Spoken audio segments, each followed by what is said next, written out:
What is up, y'all? Rashi Nicole here, Money Mindset Coach. It's now 27 days to my birthday, and I decided I wanted to document the journey to my birthday because I'm working on my next level version of myself, and figured what better way to track it, to document it, and to hold myself accountable than to record it. And then to post it on my YouTube, because my YouTube is something I've been wanting to work on, wanting to develop, wanting to start for a while now. So what better time and opportunity? And so doing this, like I mentioned yesterday, that there's a lot of things I still hold on to that no longer serve me. And a lot of us do, if we're honest. Because we never arrive, right? We never get there. As long as we're living, there's always room to grow. There's always progress to be made. There's always another level, right? And if we're not conscious of it, if we're not aware of those things that aren't serving us, we continue to repeat them. And so for me, I've been faced with some challenges, if you will, but they're like internal challenges. They're not actual linked. They're just things that I make a thing, and we all have those things. We all have things that we make a thing that's really not a thing. So in my personal experiences, journey that I've been on, and with things that I've had to do that trigger me in a way that cause me to freeze, fight or freeze. I've always been more of the freeze type. Freeze or flight, in a sense of I'm gonna just avoid it if I can. But that doesn't serve me.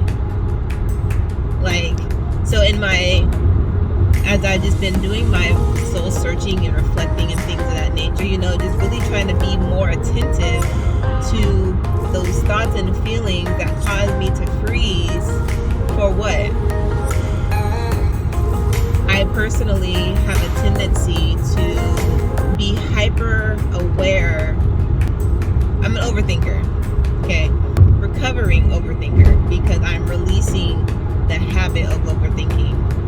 But historically, I have been, and it doesn't help. It doesn't always serve me. And I say serve me because there's so many things that we do, and if it's not helping us, if it's not moving us forward, then it's not serving us. And better yet, if it's keeping us stuck in a certain habit, a certain pattern, a certain routine, then it's not serving us.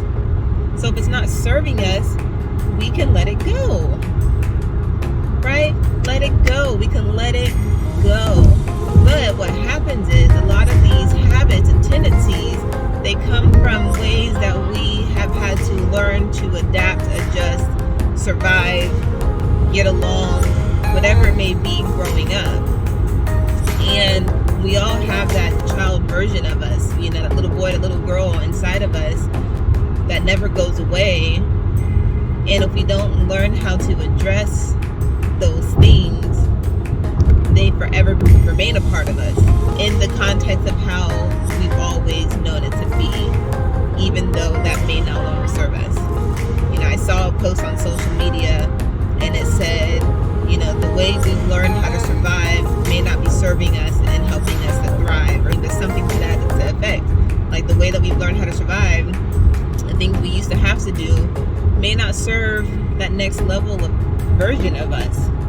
And so I'm attending to these ways within myself, because I'm just going to be all the way honest and just kind of how I have been thinking and processing, because that's what this is all about, right? I'm too old to be worrying about what someone thinks, or making sure that I say things the exact right way to not offend or not hurt anybody, because historically, growing up and in past relationships, I had to be super aware, super attentive, super exact almost, to avoid offending or upsetting, to not trigger anybody else. emotionally volatile environments can cause you to be hypersensitive and hyper aware. And so for me, I've always been the type to want to like keep the peace, and I still am the type to want to keep the peace. Like I don't care to argue. I don't care to cause waves in most cases. But now at this season and stage of my life, that's not serving me. And when I think about going forward in any future relationships that I'm in, like, I'm gonna have to be able to speak my piece. And now I can still remain a peacemaker. I can still remain, not liking to argue, but I need to be able to discuss things. I need to be able to say things and trust that they are received and things of that nature. And so therefore, me taking more time than necessary to type out a message or to make a phone call because I'm concerned about having the right words to say, does not serve me any longer. So that's just an example, and I have these thoughts like, you're too grown for this, you're too old for this. And if I don't check it and remain aware in order to be intentional about making the change I need to make, it'll stay with me. I'm currently 32, going on 33. Look up, I'll be 35. Look up again, I'll be 40. And I know people who are in their 40s and 50s and even older who share with me certain things that they deal with. And it has made me realize that our stuff, our junk, our baggage, the things that we drag along with us from day to day, year to year, they don't just go away. They do not just go away. It's not we wake up one day and now I'm more mature and now I can comfortably speak my piece. Like, because our habits are our habits, and our bodies and our minds and our emotions are very intricately intertwined, and we have to intentionally take control. Otherwise, our conditioned responses will take control, because they do take control. Our conditioned responses to things absolutely take control of us if we are not aware of them. For example, someone cuts you off in traffic. What is your conditioned response? Do you flip them off? Do you shout something? What is your reaction? Do you chase them down the freeway? If someone, if you feel disrespected by somebody, what is your conditioned response? To tell them off? To fight back? To shut down? We all have conditioned responses to things. And if we have to be intentional about changing them if we want to change them. So this is my journey. Being honest, being transparent, because these are things that I want to release, so that way going into my birthday and beyond, there are already things that I'm releasing and or have released, because I recognize I don't want them anymore. I don't want to have to fine-tune my words to perfection to make sure that whoever I'm speaking with doesn't take me wrong or doesn't misconstrue, because people can always misconstrue what you got to say regardless of what you say or how you say it. And it's not my responsibility to make sure everyone is okay all the time. It's not my responsibility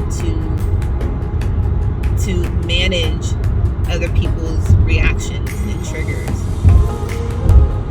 The peacekeeper in me, the peacemaker in me, wants to make sure everyone is okay all the time. And while I do want people to be okay, and I will continue to do my part as it's appropriate, I no longer need to do so to my own detriment. And even though I don't always do it to my own detriment, I guess maybe a better way, to my own can't think of the right word. But like excessive energy, you know, having to put excessive energy into making sure other people are okay. You know, putting excessive energy and excessive time into crafting my words just right. Like allowing people to accept the truth, accept it being whatever it is. And if you don't know me or don't understand and choose to react in a way that is unnecessary, is that my responsibility? No, it is not. It's not. It's not. It's not your responsibility either. In case there's someone out there listening and you resonate with me because you find that you are that way too, the people pleaser, you want to tiptoe around things, you want to make sure you say the right things, you don't want to hurt anybody's feelings. If you are my soul person and you get that because you've done it, it's not our responsibility. And if I had to guess, I imagine that behavior is no longer serving you either. So, anywho, 27 days to my birthday.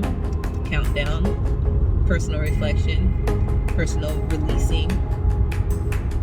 And I hope my journey and the vulnerability and the honesty